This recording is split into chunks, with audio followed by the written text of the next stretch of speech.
بعض لوگ یہ پوچھتے ہیں کہ خوبصورتی کو بڑھانے کا کوئی عمل یا طریقہ بتا دیجیے، یا چہرے پر نور پیدا کرنے کے لیے۔ تو چہرے پہ نور پیدا کرنے کے لیے 3 چیزیں اپنے معمولات میں لے آئیے، اپنے لائف روٹین میں شامل کر لیجیے۔ سب سے پہلی چیز جو ہے وہ یہ ہے کہ نیکیاں شروع کیجیے۔ اچھے اعمال کے اندر اللہ نے بہت زیادہ برکت اور نورانیت رکھی ہے، اور بہت زیادہ انسان کا چہرہ گلو کرنے لگ جاتا ہے جب آدمی نیک اعمال کرنے لگ جاتا ہے۔ دوسرا عمل ہے گناہ کو چھوڑیے۔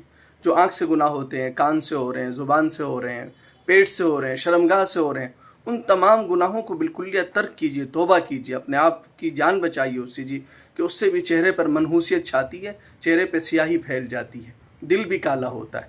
اور تیسرا عمل ہے کہ روزانہ سورہ رحمان پڑھ لیا کریں۔ سورہ رحمان میں اللہ تبارک و تعالیٰ نے تاثیر رکھی ہے کہ جو بندہ اس کو معمول بنا لے، صالحین کا تجربہ ہے، روزانہ 1 مرتبہ پڑھ کر پورے بدن پر ہاتھ پھیر لیا کریں، انشاءاللہ آپ کا چہرہ بہت گلو کرے گا۔